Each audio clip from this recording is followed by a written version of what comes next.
Επιτέλους. Φίλε θεατή, για να μας βλέπεις τώρα σημαίνει ότι έκανες κλικ εδώ απάνω. Και σήμερα είναι Τρίτη και 13. Και αν και από πολλούς θεωρείται ότι είναι μια γροσούζικη μέρα, σήμερα κάτι εξαιρετικά ανατρεπτικό πρόκειται να συμβεί. Ναι, γιατί αυτή η ιστοσελίδα θα αλλάξει τα δεδομένα. Δεν θα είναι τα πράγματα όπως τα σκεφτόμασταν.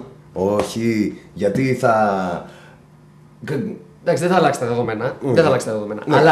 Αλλά πίσω από αυτή τη σελίδα είναι κρυμμένο. Ακριβώς. Αυτό το δεύτερο επίπεδο που έχει. Δηλαδή το βλέπεις και αντιλαμβάνεσαι ότι. Εντάξει, δεν έχει τίποτα κρυμμένο. Ναι, πίσω. δεν αντιλαμβάνεσαι και τίποτα. Οι άνθρωποι όμως.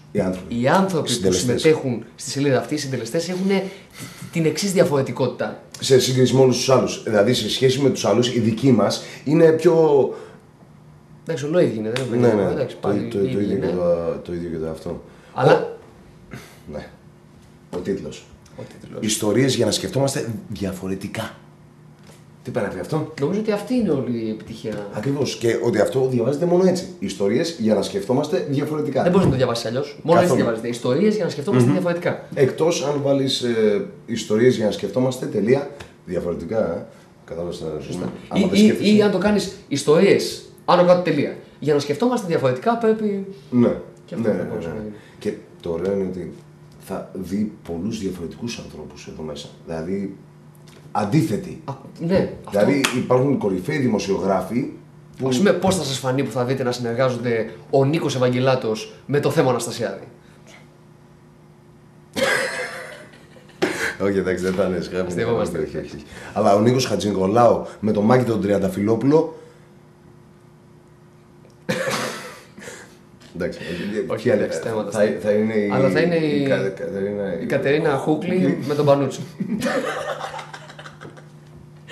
Όχι, σοβαρά. Όχι, αυτή θα είναι αλήθεια. Θα είναι Χούκλη με τον Πανούτσο. Χούκλη Πανούτσο, τρομερά πράγματα. Και άλλοι δημοσιογράφοι και καλλιτέχνες όπως. Και το πιο ωραίο που έχουμε είναι ότι είμαστε μια μεγάλη παρέα. Όλοι μεταξύ μας έχουμε περάσει μαζί. Όλοι είμαστε φίλοι με όλους. Με τη Στέλλα Αλάφουζου. Με τη Ρίκα τη Βαγιανή. Την Κέλλη Βουρβουλή. Με τον Γιώργο το Γραμματικακή. Τον Άκη το Γαράβακη. Είναι δηλαδή σχέση ζωής. Νήπια, άλλη. Σχολεία. Δημοτικό, γυμνάσιο, στρατό, ο Σταύρος ο Θεοδόρακης. Βέβαια. Ο Σταύρος Θεοδόρακης που είναι αναγνωρισμένος για το δημοσιογραφικό του έργο στον χώρο του Μέγκα χρόνια τώρα. Δηλαδή, και αν δεν έχουμε ζήσει. Και αν δεν έχουμε ζήσει με αυτούς τους ανθρώπους μαζί. Και αυτή η χημεία είναι που θα κάνει. Θα σου δημιουργήσει την ανάγκη να μπαίνεις καθημερινά σε αυτή τη σελίδα. Γιατί πρέπει να το στηρίξεις. Ακριβώς. Εσύ το μόνο που έχεις να κάνεις είναι σε καθημερινή βάση, μία φορά την ημέρα, να μπαίνεις και να βλέπεις τη σελίδα μας. Μόνο αυτό έχεις να κάνεις. Ακριβώς. Γιατί αν δεν μπαίνεις εσύ, θα. Καλά, δεν χρειάζεται να μπαίνεις καθημερινά. Δηλαδή, δεν θα γίνει και τίποτα. Άμα θέλεις. Άμα δεν θέλεις, δεν μας νοιάζει κιόλας. Δεν θα σε παρακαλέσουμε κιόλας. Σιγά δεν σε έχουμε ανάγκη. Εντάξει, έχουμε ανθρώπους να βγουν να αντιθούν. Καταρχήν και εμείς από μόνοι μας. Είναι 50 άτομα εκεί μέσα. Μια φορά να μπαίνει ο καθένας. 50 people, one time and job. Δεν χρειάζεται να προσπαθούμε για να μαζέψουμε κόσμο. Ναι, δεν σε έχουμε ανάγκη. We don't need you. Αυτό μας έπαιζε τώρα. Τέλος πάντων. Πρώτα.gr. Μπες, μια φορά.